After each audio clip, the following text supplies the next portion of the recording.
It's kind of just more of a sugary, fuller version of a wine that you would normally get. That's not true at all.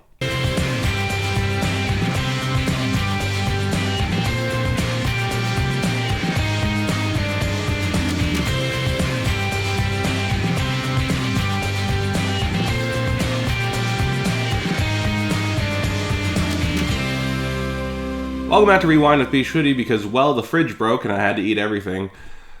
I may sound a little sick today. I'm going to apologize for that. And I'm going to sound sick for the next 2 weeks because I'm shooting all of these back to back.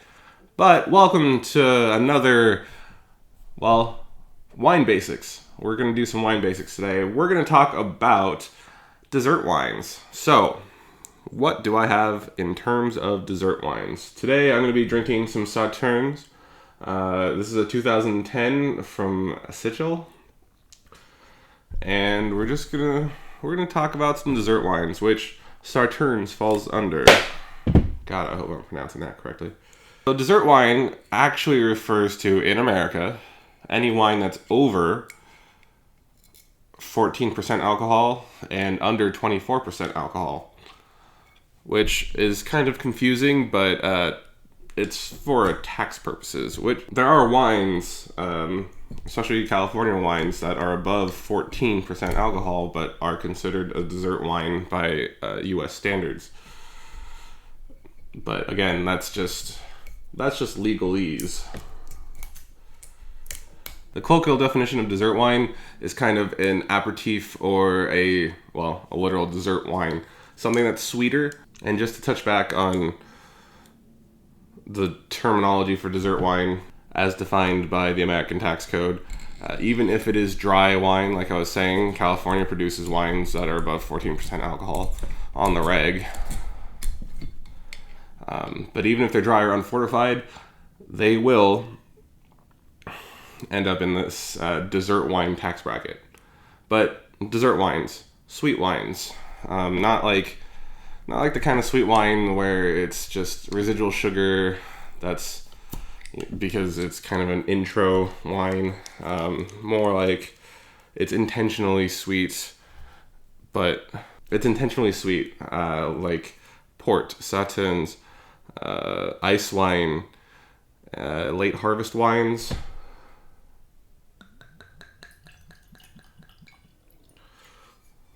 And they're designed to be enjoyed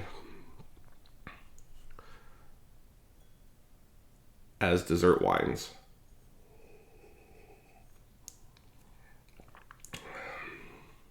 That's quite nice.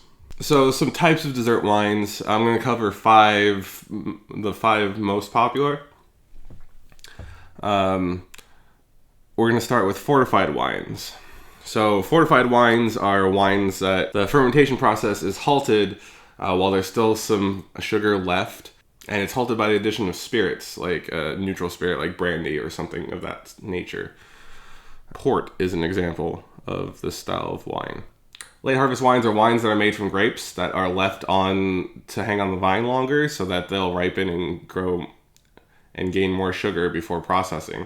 Therefore, if it's like a white wine like this, it'll probably be picked somewhere later September, October, versus when it would normally be picked in late August to early September. Although this is not a late harvest wine. Late harvest wines you'll find are somewhere around the 17 to 18% alcohol range in general. Sometimes it's likened to port, especially in America, but you'll find that these wines weren't fortified with spirits. Dried grape wine, I've not actually had any of this before, but I think I may have had one that's kind of like this. But what dried grape wines are, the grapes are left out to dry in the sun. They're made to raisinate, which means to become raisins. And they lose up to about 70% of the moisture or water that's inside the grapes, which will result in a lower yield, but will also concentrate those flavors in there. Not unlike a botcher-sized wine, except for the fact that the sun is what's drying out the grapes and shriveling them up, not mold.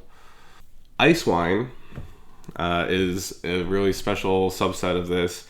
Kind of a little bit of a late harvest thing going on. the growers will leave their grapes on the vine until they frost over and freeze, and then they'll pick them while frozen and then press them off while they're still frozen to create wine before they thaw out, which I've had once, and it was quite good.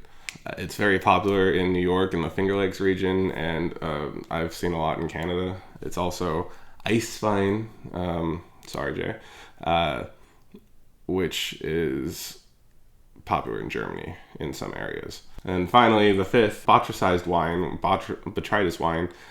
This is wine that are made from noble rot or botrytis, which is a fungus that attacks the grapes. It lets the water out of the grapes, leaving higher acid and a higher concentration of flavor, and also gives off gives it more of a honeysuckle sweetness to it, which the Sauternes is. Now, dessert wines are interesting because they're not something that you have with your main meal. It's more, like I said, an aperitif or a dessert. That is reflected in what it pairs with. And this is just a generalization of what dessert wines will pair with. It's a broad spectrum. Like I told you, there's at least 5 different types of dessert wine. So this is more of just a generalization. But dessert wines will pair well with hard and soft cheeses, exotic spices, cured meats, and desserts. Duh. Delicate nutty cheeses such as brie, Gruyere, Havarti, Swiss, and mozzarella. Pungent cheeses like blue cheese, gorgonzola, and Stilton. Cured meats, charcuterie, salumi, bacon even. Ooh, I think I know what I'm having after this. And then nuts, almonds, pecans, cashews. Exotic spices like cumin, ginger, 5-spice. They'll balance out.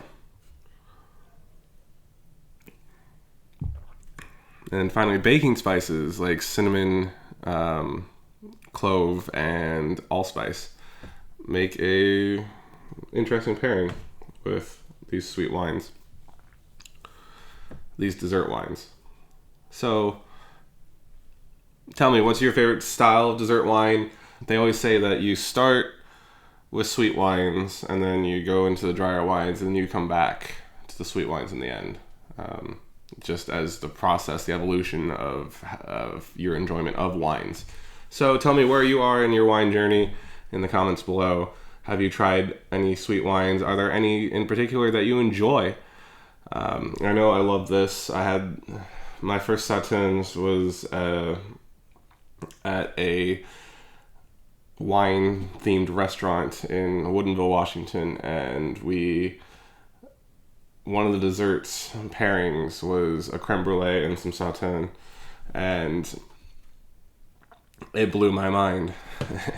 And so every time I find an affordable Sauternes, I try to pick one up. So join us as we keep going through the week. I may sound sick, but I'm here for you. I'm gonna go die now. I'll catch you next time.